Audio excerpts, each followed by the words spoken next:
বিদেশি স্পাইদের কাহিনী তো অনেক শুনেছেন। একজন বাংলাদেশি স্পাইয়ের কাহিনী শুনবেন। তার নাম দেওয়ান চাঁদ মল্লিক অথবা দেওয়ান চাঁদ মালিক। ইংরেজিতে কোথাও কোথাও বানান রয়েছে দেওয়ান চাঁদ মল্লিক এবং কোথাও রয়েছে দেওয়ান চাঁদ মালিক। তার জন্ম বাংলাদেশে, কিন্তু তিনি পড়াশোনা করেছেন কলকাতায় এবং পড়াশোনা শেষে 1999 সালে তিনি ভারতীয় গোয়েন্দা সংস্থা র তথা রিসার্চ অ্যান্ড অ্যানালিসিস উইংয়ে যোগ দেন। কোনো দেশের বৈদেশিক গুপ্তচর সংস্থায় সাধারণত ভিনদেশি কাউকে নিয়োগ দেওয়া হয় না, তাই স্বভাবতই তিনি কাগজপত্র জালিয়াতি করে নিজেকে ভারতীয় দাবি করে এই চাকরিতে প্রবেশ করেন। রতে দেওয়ান চাঁদ মালিক দ্রুত উন্নতি করেন। কয়েক বছরের মধ্যেই তিনি রয়ের অ্যাভিয়েশন রিসার্চ সেন্টার বা এআরসির একজন ফার্স্ট ক্লাস অফিসার হিসেবে কলকাতায় নিয়োগ পান। এই সময় ভারতের বিপুল পরিমাণ উচ্চ পর্যায়ের জাতীয় গুরুত্বপূর্ণ তথ্য তার হাতের উপর দিয়ে আসা যাওয়া করত। কিন্তু 2005 সালে হঠাৎ করেই তিনি অনাকাঙ্ক্ষিত এক ঝামেলায় জড়িয়ে পড়েন। ধারণা করা হয় পরকীয়ার কারণে তার স্ত্রীর সাথে তার সম্পর্কের অবনতি ঘটে। ফলে তার স্ত্রী তার বিরুদ্ধে ডিভোর্সের মামলা করে বসেন।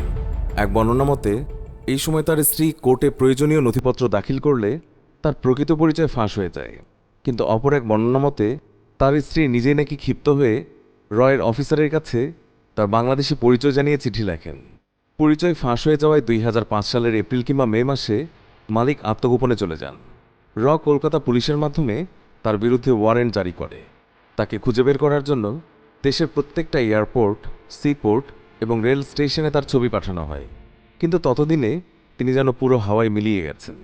2007 সালে একবার ইন্টেলিজেন্স ব্যুরো তাকে প্রায় ধরেই ফেলেছিল, কিন্তু শেষ মুহূর্তে তিনি পালিয়ে যেতে সক্ষম হন। দেশের ভেতরে তাকে ধরতে ব্যর্থ হয়ে বাংলাদেশের ভেতরে তাকে ধরার জন্য ব্যাপক অনুসন্ধান চালায়। কিন্তু তাকে না পেলেও বাংলাদেশে এসে তারা তার বাংলাদেশি নাগরিকত্বের নিশ্চিত প্রমাণ পায় এবং তারা তার পরিবার সম্পর্কেও বিভিন্ন তথ্য সংগ্রহ করে। জানা যায় তার বাবা অনেক আগে মৃত্যুবরণ করেছেন, কিন্তু তার পরিবারের অন্যান্য সদস্যরা এখনও বাংলাদেশেই আছে। দেওয়ান চাঁদ মালিকের এই সংবাদটি বাংলাদেশে বিভিন্ন ফেসবুক গ্রুপে পাওয়া যায়, যেখানে তাকে ডিজিএফআইয়ের এজেন্ট হিসেবে দাবি করা হয়। যদিও এই জাতীয় কোনো দাবির পক্ষে জোরালো কোনো সূত্র পাওয়া যায় না। দেওয়ান চাঁদ মালিক কি বাংলাদেশের এজেন্ট হতে পারেন? হয়তো। কোনো কিছুই অসম্ভব নয়, কিন্তু সেই রকম তাহলে ব্যাপারটা নিয়ে 2005 সালে ভারত বাংলাদেশের মধ্যে কূটনৈতিক লেভেলে ব্যাপারটা নিয়ে আলোচনা হতে পারত। সেরকম কোনো সংবাদ পত্রপত্রিকায় আসে, তাই এই ব্যাপারটা পরিচয়পত্র জালিয়াতির একটা ঘটনাও হতে পারে। হয়তো দেওয়ান চাঁদ মালিক রতে প্রবেশ করার একটা সুযোগ পেয়েছিলেন। শুধুমাত্র বাংলাদেশে জন্ম বলে তিনি সেই সুযোগ হাতছাড়া করতে চাননি, তাই কাগজপত্র জালিয়াতি করে নিজেকে ভারতীয় বলে দাবি করে চাকরিটা আদায় করে নিয়েছেন। এই ধরনের ঘটনা ভারত বাংলাদেশে অহরহই ঘটছে। প্রিয় দর্শক, এই ছিল আমাদের আজকের ভিডিও। আশা করছি আমাদের এই ভিডিওটি আপনাদের অনেক ভালো লেগেছে।